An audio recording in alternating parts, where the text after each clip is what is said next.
కరీంనగర్లో పట్టభద్రుల MLC counting కొనసాగుతోంది. మొత్తం ఓట్లు 2,50,000కు పైగా నమోదు కాగా దాదాపు 28,000 ఓట్లు ఇన్వాలిడ్ ఓట్లుగా తేల్చినట్లుగా సమాచారం.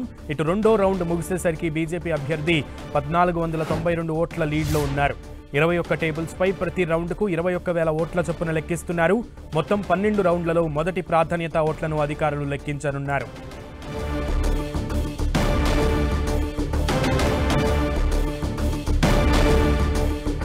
గ్రాడ్యుయేట్ ఎమ్మెల్సీ ఎన్నికల్లో పోటీ చేసిన ముగ్గురు అభ్యర్థులు అంజిరెడ్డి, నరేందర్ రెడ్డి, రవీందర్ సింగ్తో మా ప్రతినిధి Satish face to face. MLC ఎన్నికల కౌంటింగ్ కొనసాగుతుంది. గ్రాడ్యుయేట్ సంబంధించినటువంటి ఫలితాల్లో రెండో రౌండ్ ఫలితం వెల్లడి కావడం జరిగింది. ఇందులో బీజేపీ ఆధిక్యాన్ని ప్రదర్శిస్తుంది. దాదాపు 1,492 ఆధిక్యంలో బీజేపీ ఉంది. ఇదే అంశానికి సంబంధించి మాట్లాడేందుకు ప్రస్తుతం నాకు అందుబాటులో కాంగ్రెస్, బీజేపీ, అదేవిధంగా ఆల్ ఇండియా ఫార్వర్డ్ బ్లాక్ అభ్యర్థులు ఉన్నారు. ఎట్లా చూస్తారు సార్? బీజేపీ ప్రజెంట్ అయితే లీడ్లో కనిపిస్తుంది, కాంగ్రెస్ సెకండ్ లీడ్ పొజిషన్లో ఉంది. ఎట్లా చూస్తారు? సో ఇది మొత్తం ఓవరాల్గా 21 టేబుల్స్, ఎవ్రీ టేబుల్కి 1000 చొప్పున జరుగుతూ ఉంది. అంటే ఒక రౌండ్లో 21,000 కౌంటింగ్ జరుగుతుంది. 10 రౌండ్స్ ప్లస్ ఇంకో కొంచెం ఉండొచ్చు.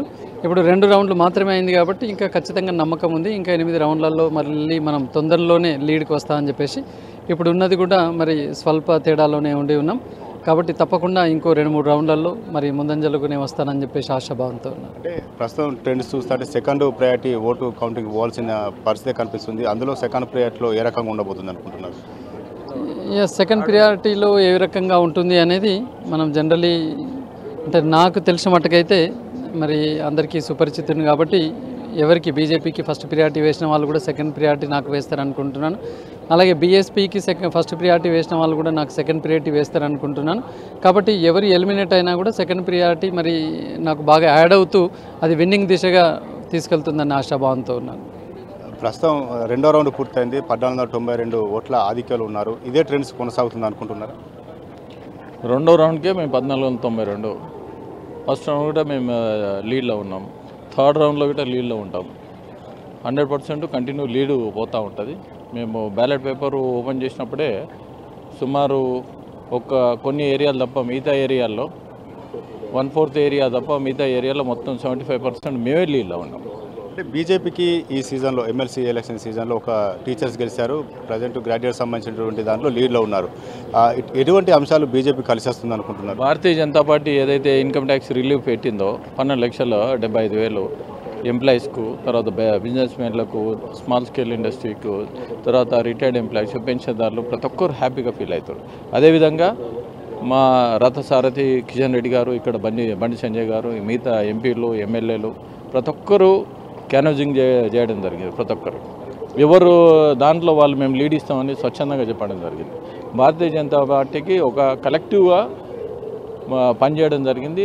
స్వచ్ఛందంగా వాళ్ళు ఏ విధంగా అయితే కష్టపడి పనిచేసారో అంత బ్రహ్మాండంగా రిజల్ట్ వస్తాం. ఓవరాల్గా గ్రాడ్యుయేట్ సంబంధించిన రిజల్ట్ ఎంత మెజార్టీ బీజేపీకి వస్తుంది అనుకుంటున్నారు? మీరు చూడండి, యాక్చువల్లీ ప్రతి రౌండ్కి మేము 1,500 10 రౌండ్లు ఉన్నాయి. ఇంకా ఎట్టి పరిస్థితుల్లో 15,000 12,000 నుంచి 15,000 లీడ్లో మేము వస్తాం.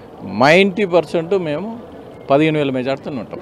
ఇది సార్ ఎట్లా చూస్తారు? కాంగ్రెస్, బీజేపీ రెండు కూడా గెలుపు ధీమాతో ఉన్నాయి. మీరు కూడా ఆల్ ఇండియా ఫార్వర్డ్ బ్లాక్ తరఫున పోటీ చేశారు. ఎట్లా చూస్తారు? ముఖ్యంగా ఓటరు నాడి ఈ 2 రౌండ్లోనే తెలిసిపోయింది. ఏంటంటే ప్రధాన పార్టీలైన కాంగ్రెస్, బీజేపీకి దిక్కే మొగ్గు చూపించినట్టు కొద్దిగా కనబడుతుంది ఈ 2 రౌండ్లలో. సో వాళ్ళందరూ కూడా పార్టీల పరంగానే ఆలోచించారు కానీ వ్యక్తిగతంగా ఈ ఎన్నికలకు చోటు ఇవ్వలేదు. పార్టీల దిక్కే దృష్టి పోయింది కానీ ఇండివిజువల్గా ఓటేయాలనే ఆలోచన గ్రాడ్యుయేట్స్ కానీ వీళ్ళందరూ కానీ రాలేదు. ఈ కౌంటింగ్లో తెలిసిపోతుంది. ముఖ్యంగా ఈ కౌంటింగ్లో కూడా 2 రౌండ్లకి వెళ్ళి బీజేపీ లీడ్లో ఉంది. సో నేనేమనుకుంటున్నా అంటే 2 రౌండ్లు అయితేనే తెలిసిపోతే ఎలిమినేషన్ అవుతుందా, డైరెక్ట్ వీళ్ళు ఎన్నిక అని 50% వచ్చేస్తే ఎన్నిక చెల్లినట్టు అవుతుందా అని కూడా చెప్పచ్చు. ఎందుకంటే రోజు రోజుకు వీళ్ళు పెరుగుతున్నాయి, మిగతా వాళ్ళే తగ్గుతున్నాయి కాబట్టి ఏదైనా కావచ్చు. ఎలిమినేషన్ కావాలంటే ఇంకో 8 రౌండ్లు కావాలి. అప్పటిదాకా ఏం చెప్పలేం. అంటే చెల్లని ఓట్ల ప్రభావం కూడా వీటిపైన పడుతుంది అనుకుంటున్నారా? బీజేపీ కావచ్చు, కాంగ్రెస్ కావచ్చు, రెండు కూడా లీడ్ పోషిస్తున్నాయి. ఈ చెల్లని ఓట్ల ప్రభావం ఈ ఇద్దరు అభ్యర్థుల గెలిపోవటంలో పైన ఎఫెక్ట్ చూపెడతారు అనుకోవచ్చా? చెల్లని ఓట్లు రకరకాలుగా చెల్లని ఓట్లు ఉన్నాయి. ఇప్పుడు ఉదాహరణకు నా నెంబర్ 11 అనుకోండి, నాకు ఓటేసినోడు పక్కన మళ్ళీ 11 రాసిండు, దాన్ని కూడా చెల్లని లెక్కన తీసుకుంటారు కదా సింగిల్ ఓటుకు. ఈ రకంగా రకరకాలు ఉన్నాయి. 1 వేసిన కాడ ఇంకో పక్కన ఏం చేసిన 2 పెట్టి రైట్ పెట్టిండ్రు. అట్లా చెల్లని వాటిని కౌంట్లో తీసుకున్నారు కాబట్టి ఎక్కువ ప్రభావం పడకపోవచ్చు అనుకుంటున్నా. కానీ ఇన్ని ఓట్లు చెల్లకపోవడం అనేది బాధాకరం. ఎందుకంటే మొత్తం చదువుకున్న వాళ్ళే కదా ఓట్లు వేసేది. సో దాని ఎఫెక్ట్ ఉండకపోవచ్చు. ఇప్పుడున్న కౌంటింగ్ సరళి చెప్తే మాత్రం దాని ఎఫెక్ట్ ఉండదు. అయినా 11% చెల్లలేదు ఓట్లు. 56 మంది అభ్యర్థులు పోటీలో నిలిచారు. ఇందులో స్వతంత్ర అభ్యర్థులు దాదాపు 53 ఆ రేంజ్లో తీసుకుంటే వీరందరూ కూడా దాదాపు రాజకీయ పార్టీల వైపే ఓటర్లంతా కూడా మొగ్గు చూపారు అనుకోవచ్చా? అన్నట్టే కదా. ఇప్పుడు ఓన్లీ ప్రధానంగా ఇప్పుడు మీరు చూస్తున్నారు కదా పోటీ. ఇప్పుడు బీఎస్పీ క్యాండిడేట్కును భారతీయ జనతా పార్టీకి ఉన్న డిఫరెంట్ 4,000 ఓట్లు అండి. 4,000 ఓట్లు.